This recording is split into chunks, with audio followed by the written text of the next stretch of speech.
नमस्कार मित्रांनो, भूतांच्या दुनियेमध्ये तुमचं पुन्हा एकदा स्वागत आहे. ही गोष्ट अमावास्येच्या दिवशी घडलेली. तर ही गोष्ट सुरू करण्यापहिले आपल्या यूट्यूब चॅनलला लाईक करा, शेअर करा आणि सबस्क्राईबही करा. या गोष्टीला सुरुवात करूया. एक छोटंसं गाव होतं. त्या गावामध्ये एक सावकार होता. अफाट श्रीमंत होता. कित्येक एकरची बागायती जमीन त्याच्या नावाने होती. पण तो खूप कंजूस होता. इतका कंजूस होता की दिवसातून एक वेळा जेवायचा, कुठे जायचं असेल तर चालत जायचा. रवी त्याच्या मुलाचं नाव आणि तो एकुलता एक होता. जास्त खर्च होऊ नये म्हणून त्याने त्याला शहरामधील एका बोर्डिंगच्या शाळेमध्ये शिकायला पाठवलं होतं. लहानपणापासून रवी शहरातच वाढला होता. त्याने त्याचं शिक्षण पूर्ण केलं आणि गावी आला होता. गावी आल्यानंतर असाच एके दिवशी तो गावच्या कट्ट्यावर मित्रांसोबत गप्पा मारत बसला. मग त्यांच्या भूतांवर गप्पा सुरू झाल्या. बोलता बोलता गण्या बोलला, अरे, आपल्या गावाच्या वेशीजवळ वडाच्या झाडावर एक भूत राहतं म्हणतात. हे ऐकून रवी खूप मोठ्याने हसू लागला आणि बोलला, कोणत्या जगात राहता तुम्ही लोक? भूत बीत काही नसतं, सर्व काही खोटं आहे. मग गण्या बोलला, असं असेल तर तू जाऊन दाखव अमावस्येला त्या झाडाखाली, ते पण रात्री 12 वाजता. आहे का हिंमत तुझ्यामध्ये? तर रवी लगेच बोलला, त्यात काय एवढं, उद्याच अमावस्ये, उद्याच जाऊन दाखव. लागली का पैसे 1000 रुपयाची? गण्या बोलला, अरे उगाच हट्ट नको करू, खूप भयानक भूत आहे तिथं. रवी हसत हसत बोलला, अरे पैजेला घाबरला सांग ना. मग गण्या देखील चिडून बोलला, ठीक आहे, मग जाऊनच दाखव उद्या तू, पण काही झालं तर मला दोष देऊ नको. रवी मग तयार झाला. दुसऱ्या दिवशी ठरल्याप्रमाणे रात्री 11:30 वाजता रवी घरातून हळूच निघाला, कारण त्याला 12 वाजेपर्यंत वडाच्या झाडाजवळ जायचं होतं. मस्त गाणी गुणगुणत तो निघाला. अमावस्या असल्याने सर्वत्र दाट आणि काळोख होतं. फक्त काही फूटवरची दिसत होते, ते पण खूपच अंधुक होते. तरी तो चालत चालत वडाच्या झाडाजवळ आला. ते झाड आज त्याला जास्तच भयंकर दिसत होतं. झाडाच्या वेड्या वागड्या पारंब्या तर अशा वाटत होत्या की जणू काही कित्येक सापांनी त्या झाडाला विटोळा घातले. दुरून एका कुत्र्याचा विव्हळण्याचा विवश आवाजाने रडण्याचा आवाज येऊ लागला. आता मात्र रवी थोडा घाबरला. एवढ्या थंडीत पण त्याच्या कपाळावरून घाम जमा होऊन हळूहळू खाली सरकू लागला. त्याच्या हृदयाचे ठोके देखील वाढले. त्याचा आवाज त्याच्या कानापर्यंत येत होता. मध्येच एका गावातून काहीतरी हालचाल झाल्यासारखी वाटली. रातकिड्यांचा आवाज तर त्या वातावरणात आणखी भयानक वाटत होता.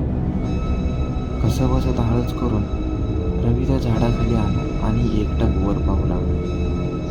त्याला असं वाटू लागलं की फांदीच्या पाठीमागे कोणीतरी आहे आणि त्याच्यावर पाळत ठेवून आहे. रवीच्या अंगावरती काटा आला. तो त्या पानाकडे एकटक बघू लागला आणि अचानक वीज कडकडावी असा मोठा आवाज झाला. त्या पानांमधून काहीतरी बाहेर आलं. रवी घाबरला. रवीच्या अंगातून घामाने काटा येऊ लागला. रवीच्या छातीत घुसला. रवी तसाच मोठा झटका बसल्यासारखा 15 फूट लांब उडाला आणि जवळच्या शेतात जाऊन पडला, पण तिथेच बेशुद्ध झाला. सकाळी काही गावकरी झाडाजवळील शेतातून चालले होते, तेव्हा त्यांना रवी बेशुद्ध अवस्थेत तिथे पडलेला दिसला. त्यांनी त्याला उचलला आणि सावकाराच्या घरात आणून झोपवलं आणि सावकाराला सांगितलं की तो भुताच्या झाडाजवळ सापडला म्हणून. सावकाराने त्यांचे आभार मानले आणि ते रवीच्या शुद्धीवर येण्याची वाट पाहू लागले. पण पूर्ण दिवस रवीची शुद्ध हरपली होती. गण्या येऊन त्याला पाहून गेला, पण त्याची हिंमत झाली नव्हती सर्व काही सावकाराला सांगण्याची. शुद्धीवर आल्यावर रवी स्वतः सांगेल असा विचार करून तो तिथून निघून गेला. असाच एक दिवस गेल्यानंतर रात्री ठीक 12 वाजता रवीने अचानक पूर्ण डोळे उघडले आणि इकडे तिकडे बघू लागला आणि मोठमोठ्याने ओरडू लागला. घरातले सर्वजण घाबरून उठून त्याच्या जवळ आले. काही वेळ असाच ओरडून तो परत झोपी गेला. सकाळी सर्व गावात बातमी पसरली. गण्या मग सावकाराजवळ रडत रडत काही आला आणि सर्व काही सांगितलं. सावकार त्याला काही बोलला नाही, कारण बोलून काही फायदा पण नव्हता. गावातील काही जाणकार लोक आणि सावकाराला बोलले. त्या झाडावरच्या भुताने गावातील 5 जणांना झपाटलं होतं. पण प्रत्येक वेळी गावाबाहेर एका झोपडीत राहणाऱ्या एका मांत्रिकाकडून ते भूत बाहेर काढलं गेलं होतं. मांत्रिकाकडे तसंच आम्ही सगळेजण सावकारांनी विचार केला. मांत्रिकाकडे रवीला घेऊन गेलो तर तो पैसे खूप गेला. त्यापेक्षा अजून काही दिवस वाट बघू. बरा झाला तर ठीक आहे, नाही तर घेऊन जाऊ मांत्रिका. त्या दिवशी रात्री पुन्हा रवी ओरडत उठला. यावेळी तर तो भयंकर ओरडत होता. सगळ्यांच्या अंगावरती काटा येत होता. ओरडता ओरडता विक्षिप्तपणे हसत होता. मध्येच तो उठला आणि भिंतीवर जोरात टोका आपटून घेतला. रक्तबंबाळ झाला रवी. रक्तबंबाळ होऊन तो तिथेच बेशुद्ध झाला. दिवसेंदिवस त्याचं ओरडणं वाढलं होतं. 10 लोकांनी पकडलं तरी तो आवरत नव्हता. मध्येच दुहेरी आवाजात काहीतरी बरळत राहायचा. बघता बघता 8 दिवस होऊन गेले होते. आता सर्वांना त्याची काळजी वाटत होती आणि सवय झाली होती. 9व्या दिवशी अचानक रात्री सावकाराला जाग आली. त्याने घड्याळ पाहिलं तर 12:10 झाले होते. रोज बरोबर 12 वाजता रवीचा ओरडण्याचा आवाज. मग आज काय झाले असेल असा विचार करत तो रवीच्या रूममध्ये गेला. त्याने पाहिलं तर बेडवरती कोणी दिसलं नाही. कुठं गेला असेल रवी? तिथेच बेडवरती बसले. इकडे रवी अंधारातून ठिचकलत लंगडत चालत होता. अंगावर मळके फाटके कपडे होते. पूर्ण केस विस्कटलेले. डोळ्यातून त्याच्या पाणी येत होते. भिंतीवर डोका आपटून जखमेतून रक्त वाहत होतं. गालावर आणि मानेवर त्याने स्वतःच ओरबाडून घेतलेल्या जखमा होत्या. मान तरकी होऊन वाकडा करून चालत होता. लाल झालेले डोळे आणि मोठे करून तो गावाबाहेर चालत होता. चालता चालता तो एका झोपडीबाहेर आला. झोपडीचा दरवाजा बंद होता. त्याने जोरात दार लाथ मारली. ते दार मोडून पडलं. त्या आवाजाने ध्यान करत बसलेला मांत्रिक उठून उभा राहिला. समोर रवीचा तो अवतार पाहून लटलट कापू लागला तो मांत्रिक. रवी हळूहळू चालत चालत त्याच्या जवळ येऊ लागला. मांत्रिक देखील जसा रवी पुढे येत होता तसा मागे सरकत होता. मांत्रिक हळू जाऊन भिंतीला चिटकला. त्याच्या तोंडातून शब्द फुटत नव्हता. आता रवी त्याच्या एकदम जवळ आला. अगदी त्याच्या डोळ्यात डोळे घालून पाहू लागला आणि दुहेरी आवाजात रवीच्या हातील भूत बोलला, मी तुझ्या पाया पडतो रे, माझ्यावर दया कर.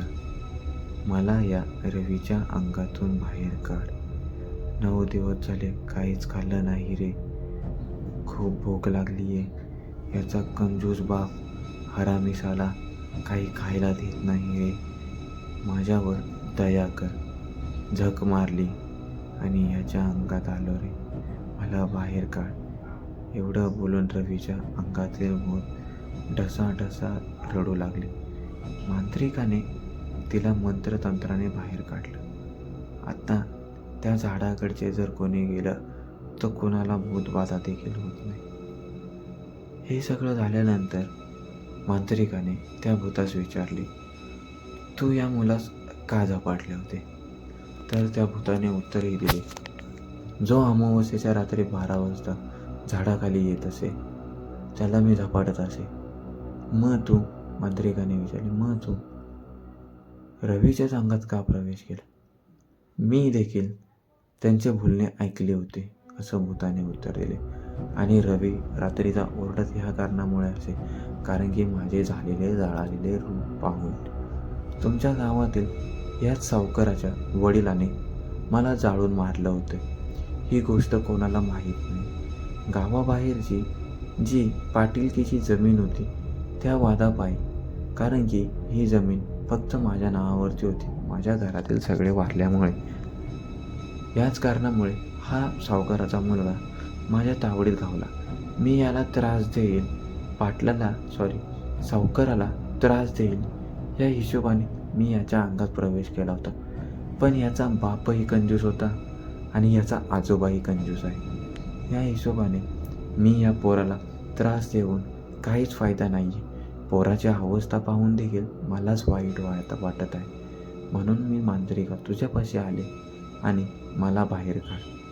पण जाता जाता मी एक तुला सांगून जाते, ते त्या सावकाराला सांग. तुझ्या पोराला तर मी सोडलं आहे, पण तू ज्या दिवशी माझ्या विळख्यात घावशील त्या दिवशी मी तुझा जीव घेणार म्हणजे घेणार. असं बोलून त्या स्त्रीने त्या मुलाचे म्हणजेच रवीचे अंग सोडले होते. हीच बातमी मी सावकाराच्या घरात जाऊन सावकाराला सांगितली. सगळे गावातले व सावकार हे ऐकून थरथर कापत होता. अशा तऱ्हेने ही गोष्ट संपली. आपली गोष्ट जर आवडली असेल तर आपल्या यूट्यूब चॅनलला लाईक करा, शेअर करा आणि सबस्क्राईब देखील करा. आणि अशाच नवीन गोष्टींसाठी बेल आयकॉनवरती क्लिक देखील करा. धन्यवाद. भूतांच्या दुनियेत आल्याबद्दल तुमचे आभार.